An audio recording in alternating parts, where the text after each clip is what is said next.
Hi, I'm Chayale. Hi, I'm Hinty. Welcome to Your Relationshift. Join in our conversation where we explore The nuance and beauty of Ter's perspective on relationships. Hey Kyla. Hey, So exciting. yay, we're back. We're back. Have you started spring cleaning yet?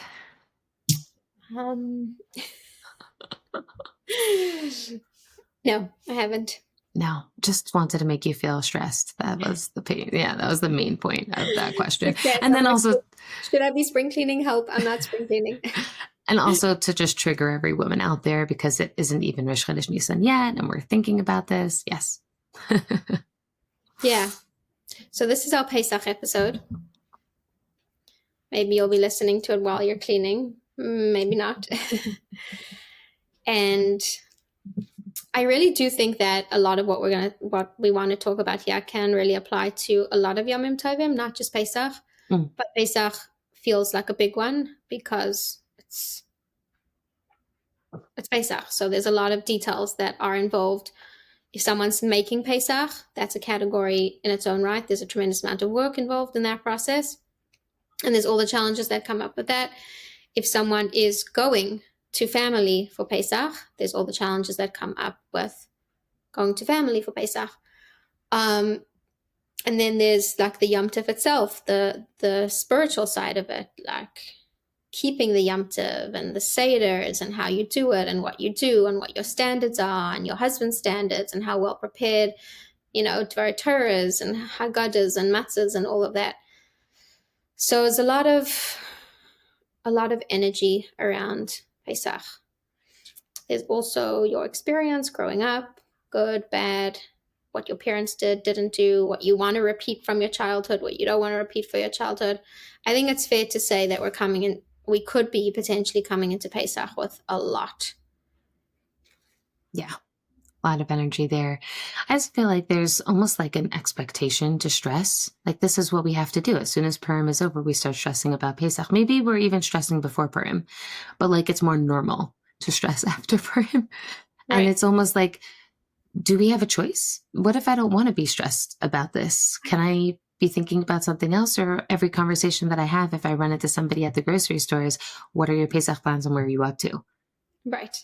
So maybe you don't know what your plans are yet and you're last minute and you're feeling very pressured. And maybe another thing that I was thinking of while you were talking is buying a new wardrobe, right? That's also an expectation. Have you bought a new wardrobe for yourself and all your children for your Pesach that you're either hosting or going to a Pesach program? Does everybody have new outfits head to toe, including... Don't forget the Pesach pajamas. Oh, Pesach pajamas. You're right. The matching I Pesach learned about pajamas. that. Yeah, everyone has to be in a full set of Pesach pajamas. Like navy blue velour.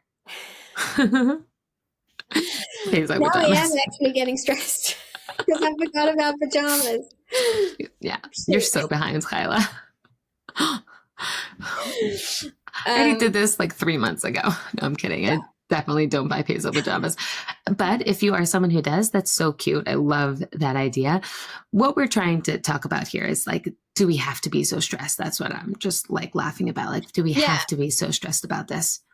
And another thing to add to that is, are we doing things because we thought about it and it's what we really want to be doing, or because there's some sort of outside pressure or expectation or standard that we feel like our value is contingent on? Yeah. Oh, that's a huge one. That's huge. Yeah. And I love that we're doing this in advance, because anytime we decide to be intentional about something, try to figure out how to be technically successful at something, right? I think in ways we're using our Bina and Gvura in the best of ways that serve us as women to just be prepared. And it also helps us shift away from I feel bad saying this, but like a little bit of like that victim mindset of, this is how I have to feel and everything's kind of like coming at me, instead of me deciding how I feel and what I want and being intentional about how I want to show up and conscious around what Pesach really, what Pesach really means to me. And I think that shift is, first of all, kind of like the theme of Pesach, as it is to come out of slavery into freedom. It should not feel like you're being oppressed. So I think that us being intentional about it and kind of planning out or mapping out what we want preparation for Pesach to look like, what we want Pesach to look like, I think helps you shift a little bit into a totally different hemisphere. Yeah, I think so. I think if you've been with us, then this isn't new, right? It's not a new process to think about something in advance, think about it in an intentional way, in a way that you're taking ownership of your experience, not just letting things happen to you and then feeling the feelings that come with that afterwards. So maybe we can tackle, to start with, I'll pitch this question to you, specifically, I think in the context of marriage. What happens if there's a difference in standards in terms of how me and my husband keep Pesach? One way or the other. Either he's more strict or I'm more strict, or we're just strict in different ways, and I really want to preserve the way my family's been doing things. I wanted to put it to you as a question. Let's say, talking about standards. Obviously, halachically, you get married, you go according to your husband. But just because that's the halacha doesn't mean a woman's going to feel comfortable with that. If her husband is either, let's say, much more strict than she was or much less strict than she was growing up with her family, like this could be a source of like real resentment, frustration, could feel like loss, right? There's like a lot that could be happening for a woman who's having a totally different Pesach to what the one she was used to. Yeah. So what can you speak to that a little bit?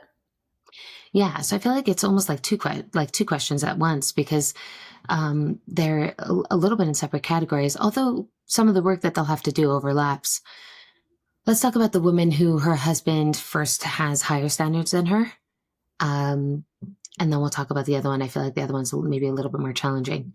So the woman who has lower standards than her husband, actually, it is very hard, right? So suddenly she's the one who is in the kitchen, who has to keep to the standards that he's setting, or that, his mother came up with, whatever it is. The resentment can spread to the rest of the family. And that is really challenging, especially since it in ways demands more on her. So like, let's say she has to peel everything, or now she's only limited to a few ingredients. She's never done this before. This is not how her mother does it. She's not trained for this. It's a lot more work on her. How do you expect me to do all this? Right. So really, really hard. Besides the fact that a lot could come up for her just internally, like just feeling judged, feeling like she's less than, feeling like she, her family doesn't keep Pesach according to their family, and then still have to push through all those internal feelings and need to make this happen for him. It becomes a lot of like netzach herself, like her pushing herself, and that breeds a lot of resentment too. Yeah. So what to do about that? Just like deepening your question, there's a lot of different principles that you would have to implement. And I know it sounds funny, I don't know if it sounds funny. It's more just like very relatable. So I feel like this is coming up for everybody. Not everyone marries the exact counterpart halachic standard as yourself, right? And it gets really nuanced, especially in the Chabad world, where it's like, we didn't eat chocolate. We didn't have milk, so it's like, even if you're both really high standards or really low standards, whatever those are, there's still going to be some discrepancy there. Yeah, for sure. Right? Yeah. And it gets really intense because it's Pesach and you're putting it in your mouth. And there's a lot of grouping things together. So like milk was chametz in our house, Right. Even though of course it's not a grain and it's not actually chametz, but that's what it was deemed, because it becomes very black and white on Pesach. and our thinking becomes really black and white on Pesach. And in ways I totally understand that, right? Halacha is in ways black and white sometimes when you're looking at the final verdict. And there's a lot of gray there too. So first comes first, self-regulation. So I think the first principle of essential value, if it's coming up for her that maybe his mother thinks less of me or his family thinks less of me or I think less of myself. So just remembering, centering yourself to I'm an neshama and I'm whole and I am worthy.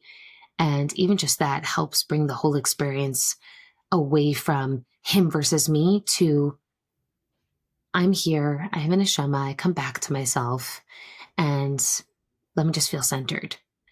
What it also does is it helps remind you, I think, a little bit of what are all these standards supposed to be about? It's supposed to be a Mhm. holy thing. It's supposed to be kaddish. It's supposed to be about um, a spiritual experience. That's what this is supposed to be. It's a hiddur.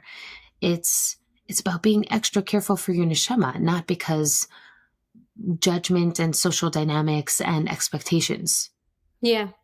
right? Which feel really heavy and petty and um, sometimes mean and judgmental. That's not what this is at all supposed to be about.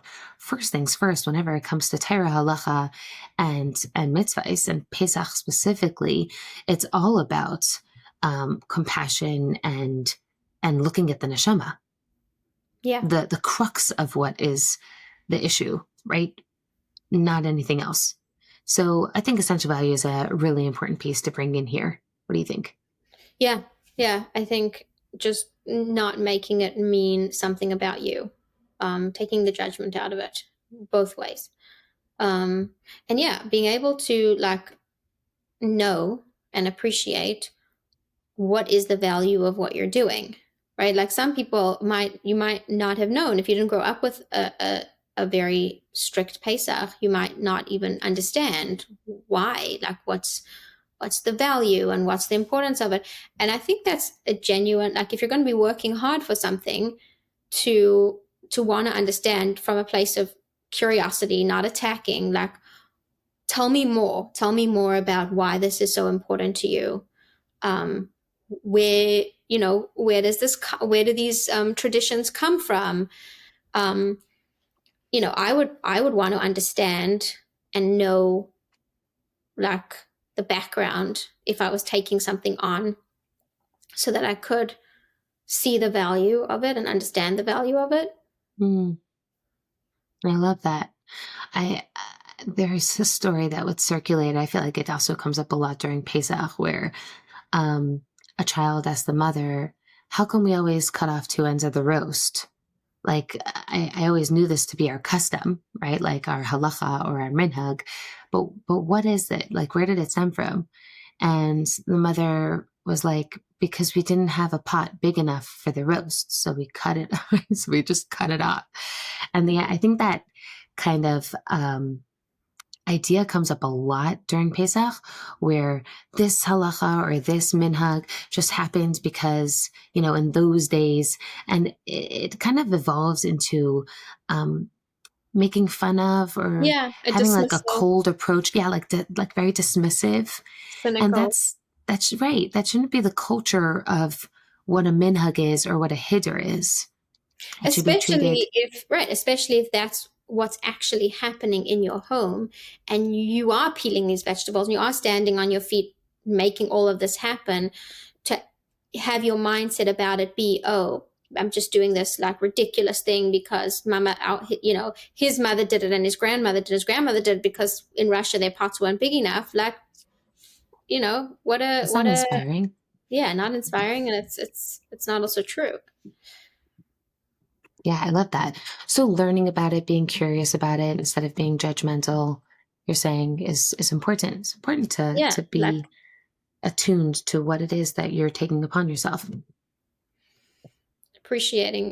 being able to like actually have, not just blindly value it, but like have, you know, actual content that helps you value what you're doing.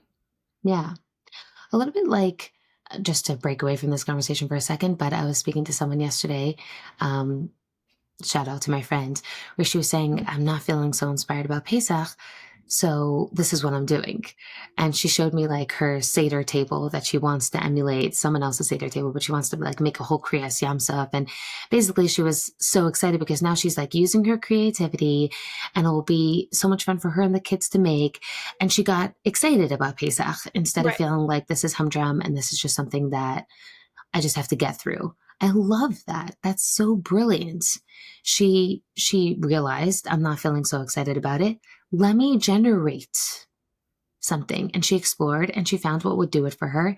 And she went there. So I'm hearing a little bit of that here too, where it's like with this standard, let's explore a little bit around it. Maybe there's something here that you could find inspiring that you could feel connected to instead of you just feeling like my hands are tied and I have to do this. Right.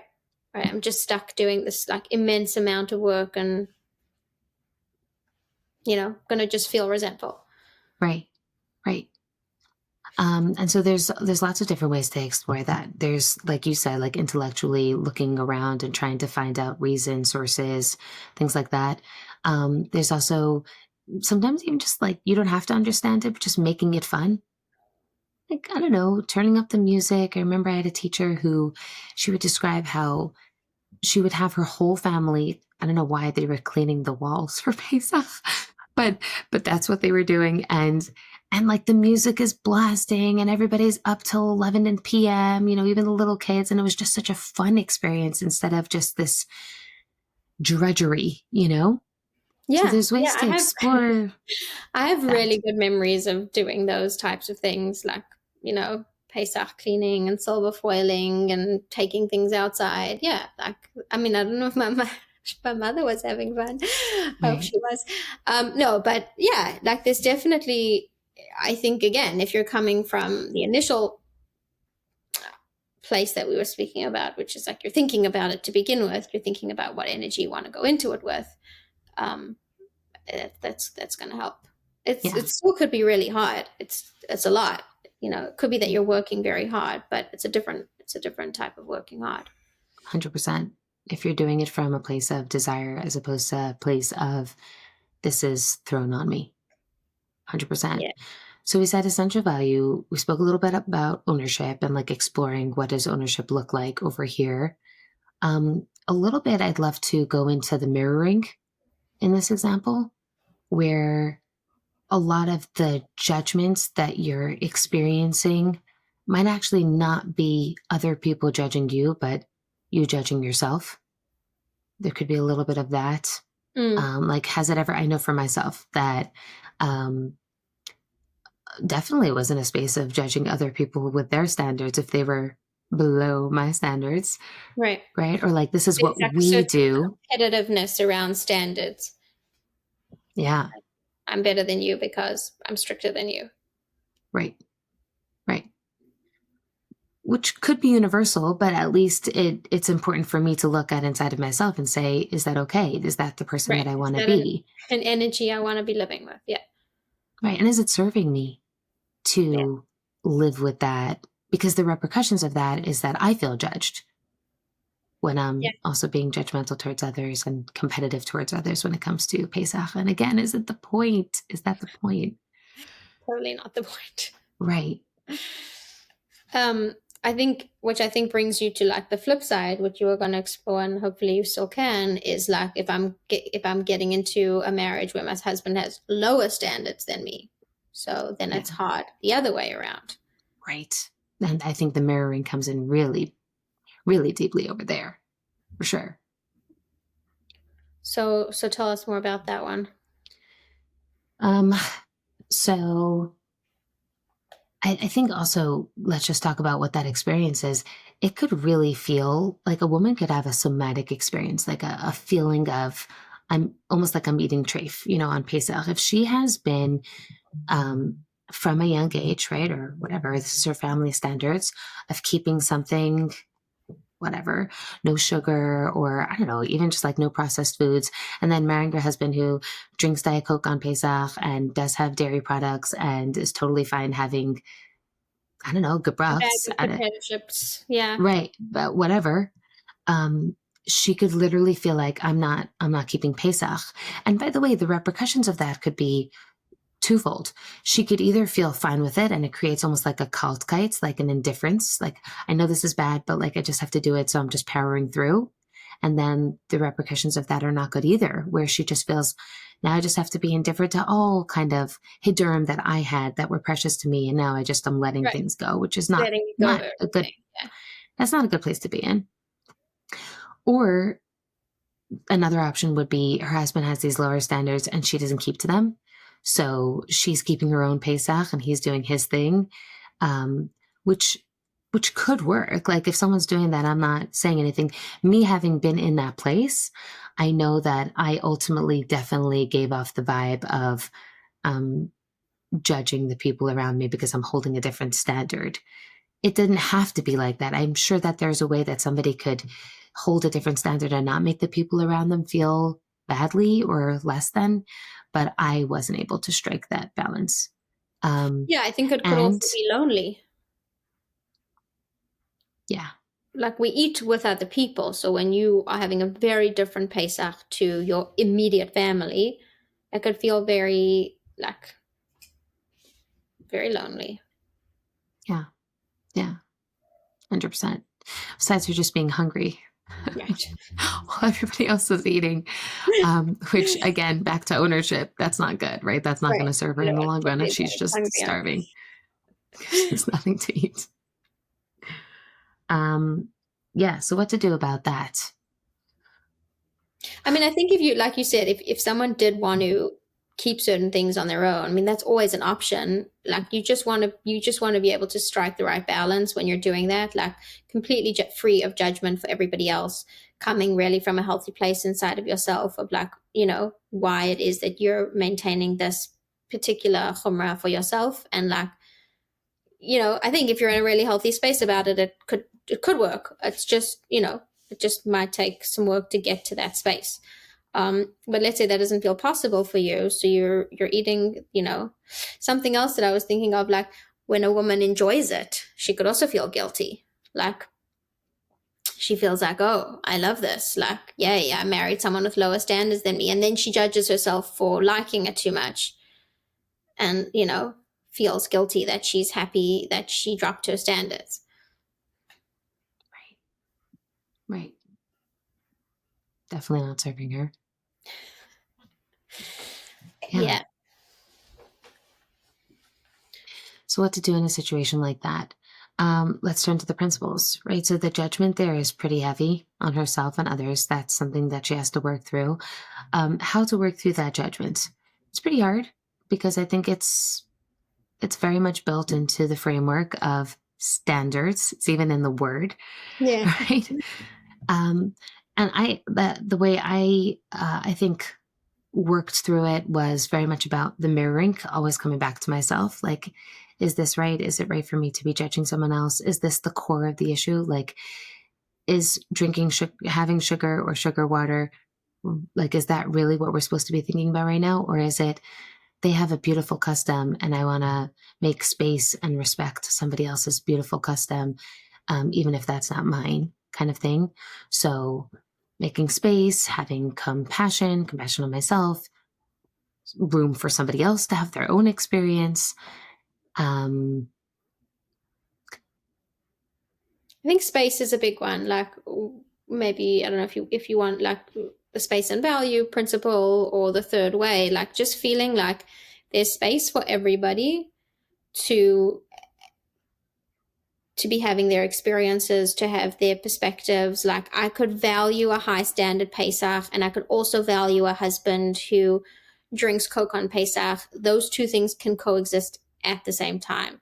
I think that gets really tricky for people. Like if I value this, if I value this very chumrah, high standard of no processed foods, then how do I value a husband that drinks Coke? Like how do those two things go together? And I think I think Hashem is big enough to hold both. right. I think we also spoke about this on a different podcast a little bit where we were talking about spiritual values and evaluating a husband's spiritual level. And Yeah. I remember you so beautifully, aptly spoke about how it's very hard to judge somebody else's spiritual standing. It's a deeply personal experience. And Pesach is not the litmus test for a person's Entire relationship with whole, yeah. yeah, whole relationship with God. Or even their whole That Pesach, like what they eat is not their whole Pesach. Right. Right. Here's where I'm struggling. Where I could find a woman who says, "Okay, fine. So he's drinking Diet Coke and he is eating some of these like processed foods, but I also see that he does this and this," which I love. I love that she's also seeing the positive, right? So she's also seeing that he also has these incredible divrei Torah, and he's also really focused on the kids. That's great. But there's still like this lingering resentment that what he was doing was wrong. And he also has these other good things that balance him out. And I would love to get to a kind of like a higher goal of not judging that somebody's standard or whatever it is that they're doing is wrong, even, and just seeing value all around instead of kind of seeing an either or. Like, I can't have both. I can't have a husband who has high standards and at the same time, right? Like, it becomes a little bit of even more evaluation Yeah. Yeah. Completely as moving out of opposed to that just, space of evaluating to begin with. right. Yeah, I think yeah, at a time like Pesach it's gonna take a lot of I think a lot of like control actually on your thought process if this is something that you struggle with, like not my business. Like not where I belong. Mm. Do not enter. Like circle of ownership concept. Yeah. You just stay in my own body. What do I need to be doing? Mm. It's Yeah. hard. It is hard. Like you said, it could be a very somatic experience, be a very like it could feel like loss. Um There might be a mourning process yeah. for her. It also might be a beautiful invitation to reevaluate where it's all been coming from. Like, did you just do this by rote? Did you just do this because your family did this? Did you do this because you really enjoyed it? Was it something that just felt like a pressure? Um, is there also, right, something to value about your husband's way of doing this? Like, maybe if we were to like be interviewing the husband right now, we could hear his side of the story. There might be a lot of value that he's standing by in his specific standard. So I want the kids to enjoy. I want the kids to have a Yom Tif where they're not feeling so much pressure and stricture already. Pesach is a limitation. They're not with their friends, or there's 3 days of it. And I want them to just enjoy it and feel happy. And, you know, they already can't have their sandwich that they have every single day. So let them have something else. You know, so there's in ways that flexibility or that generosity is actually a value system that he's trying to impart to the family, bring as like an atmosphere to the home, to Pesach, which I could see as a real gift. It's a Yeah. totally different Yeah. perspective on seeing his approach. It's not just like, oh, he's lazy and he just can't live without his Diet Coke. It's much more coming from a space of he's trying to contribute something here. Yeah, create a positive experience, a positive association. Maybe he doesn't want his wife to work so hard Yeah, that's a big one. leading up to it. Like he doesn't want her standing in the kitchen for 10 hours every single day. Like he could kind of take that off her hands with, having more flexibility in what they're allowed to eat, and then potentially have a more, relaxed, happier wife also. So Yeah. I think also a lot of like when we're in a space of space, I think like a lot of meaningful conversation could happen if you are willing to hear where somebody's coming from genuinely Mm, um, in how they're doing something and why they're doing it. I love that. Okay, so another question we've received is how to get your husband to help, which I Mhm. love. I love that question. How do I get him to help me? Um, short answer is we can't get our husbands to do anything, but there's lots of different ways to receive help, I think. Yeah. Yeah. I mean, let's first talk about the narrative around, like, the disruptive narrative around men helping, the jokes, like, I would hear this joke, like, husband says to his wife, how can I help? And she says, by going out of the house. And then he comes back a half an hour later and he was like, that was the most I could do. Like, I can't help. How much do you want me to help already? Um, Right. so it's funny, but it also, like, these types of jokes, I think, reinforce the narrative that it's like the woman carrying the whole burden and she's doing this all by herself and she's alone in this. And like, you have this image of this, like, completely, like, wrung out, exhausted, like, woman that you have to peel off the floor to get her to put her at the Seder because she's so just. Now, I think, like, generationally, we've come a long way from that. I don't know if, like, I don't know how many women are fully in that position where, like, it's so extreme, the martyrdom. Hopefully, and some might say we've gone to the other extreme. Um, but I think if we want to just speak about, like, our approach when it comes to help, not only with Pesach, but really with anything, I think it comes down to how much we're capable of receiving. I had a client who once told me, I really need to discuss Pesach with my husband, and he doesn't want to discuss it with me. So, like, he keeps pushing it off, and he tells me he's not interested, and she's getting so frustrated. So I said to her, like, what does a discussion about Pesach look like? Like, what do you mean by that?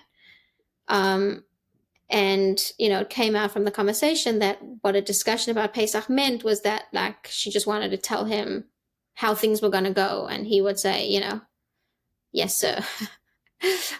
um, so I think it comes down to, like, how controlling we're being about the help.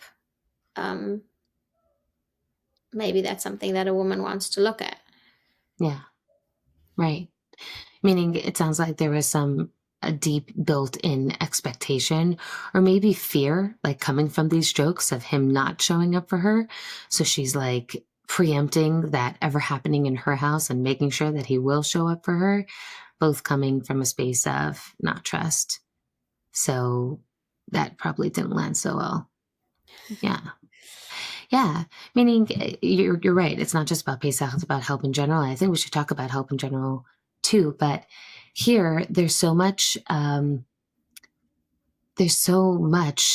stress and anxiety, and I just have to, like the woman's just running, and she's out of breath, that it's hard to actually be intentional and ask for help. Even I know for myself, if I get into that space, sometimes I also just start thinking it's easier for me to just do it myself instead of slowing down and saying what could actually be helpful. Like, I definitely know my husband or any of the other people who want to help me will say, how can I help? And I'll be like, I don't know. I just have to, which does not help the situation. And then of course I end up feeling resentful towards them because they didn't help me when I never was actually clear about what ways they could help me. And I never made space for anyone to actually help me, which is understandable. Like, when you're stressed, you just start getting into that survival mode. So we don't have to be in survival mode. First of all, take ownership and slow down and relax. I love that that woman was being intentional and trying to sit her husband down and tell him which tasks to do.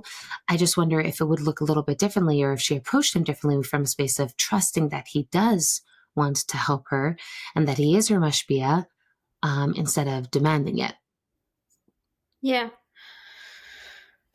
Yeah, I think slowing down your brain a little bit, I think, is an important step. Thinking more along the lines of how can I receive help, and less about how I just have to do everything on my own, because that's the only way it's going to get done.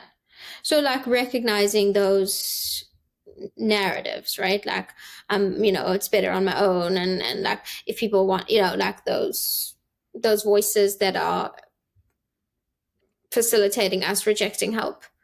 I I think also like I've had conversations with like different clients over the years in relation to Yom Tovim and maybe even specifically Pesach, like just the question, like stopping and asking her, a woman stopping and asking herself, like, what would make this easier for me?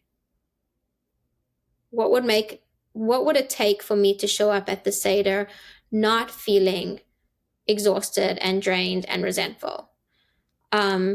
Is it hired help? Is it knowing that I could get out for a few hours and treat myself to something, manicure, massage, alone time? Um, Whatever it is, like Mm. within your particular framework, I think it's a very powerful question for a woman to ask herself. Like, what's going to make this work for me? I want to show up with the right energy. I want to make this an experience that's positive for me and everybody around me. So, because like you said, you're not clear about what you need or what you want, how can anybody show up to help? But if a woman gets really honest with herself and really clear about what do I need and what do I want and what's going to make this work in a way that I can do it happily, it's very possible that there'll be ways to make that happen if there's that I love clarity. that. Yeah. I love how intentional it is. I also love how um she's like prioritizing what she ultimately wants out of Pesach and then is figuring out everything else that she could create to like scaffold that ultimate intention. Because if you don't have that, everything is like a priority and that's so overwhelming. Like I have to table and I have to do this and I have to do that. And if it doesn't happen, it's not Pesach. So there's way too many priorities and it's so overwhelming as opposed to just having that one set intention of this is what I want Pesach to look like. And then the next questions are, what can I do to help best support that? And who can help best support that? And what would that look like? Um, I love Yeah. that. Yeah. This did come to me. Um, I know for myself, right? So this would come up where a man oftentimes is very comfortable in doing the things that he always does, like we all do. But I know for myself, like let's say my husband works and he's very comfortable in his work and doing something outside of that comfort zone, which Pesach sometimes brings. Like let's say asking a husband to table and he never tabled before, or I need some extra support. Can you do carpool? And he never did carpool before because there's been like some set roles in the relationship.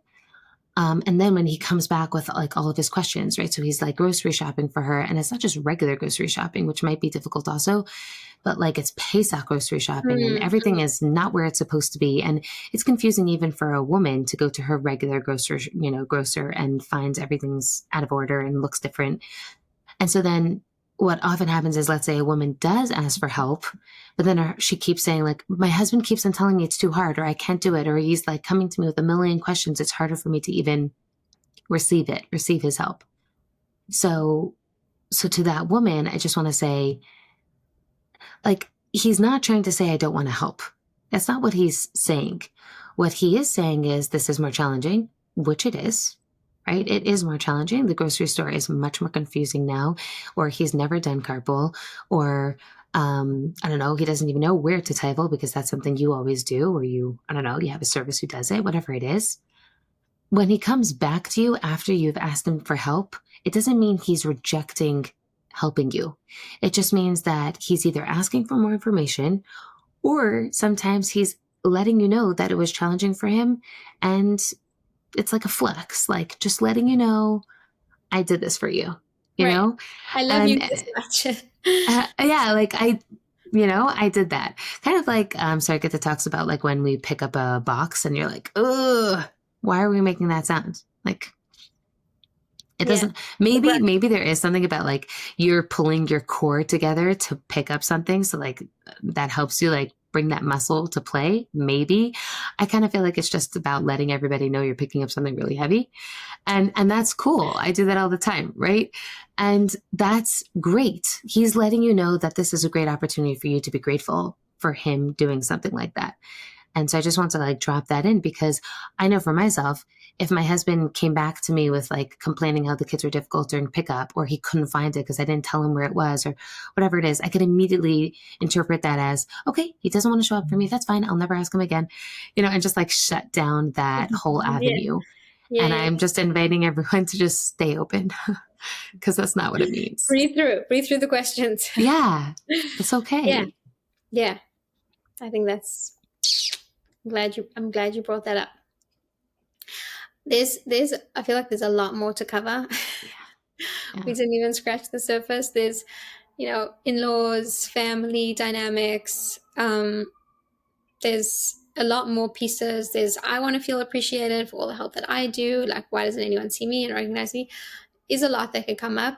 I think a lot of the themes and the principles, like, again, if you revisit the ownership and the essential value, I think there'll be a lot of pieces there that people can pull from and apply in this situation as well. But just to bring it back to what you said in the beginning, like, Pesach has this association of, like, it's a bigger problem, or it's like a bigger stress, or like it's not, like it's this like very big thing. And I think to close is, it's really like anything else in your life that feels overwhelming or stressful, meaning the tools are really the same. It's about telling yourself, like, there is a right way to do this. There is an empowered way to do this, and finding those avenues. It's not like, oh, because it's Pesach, so it has to be a certain way. No, it doesn't work like that. Yeah. Well said. Okay. Pesach. Yeah. Hatzlacha, everybody. I hope this helps. And please share. Yeah, please share all of your specific challenges and wins. We love to hear them and share them. Yeah. Thank you. Thanks for being here. We would love to hear your feedback, thoughts, and questions. Please leave a comment below or email us at yourrelationship@gmail.com. Looking forward to connecting with you. See you next time.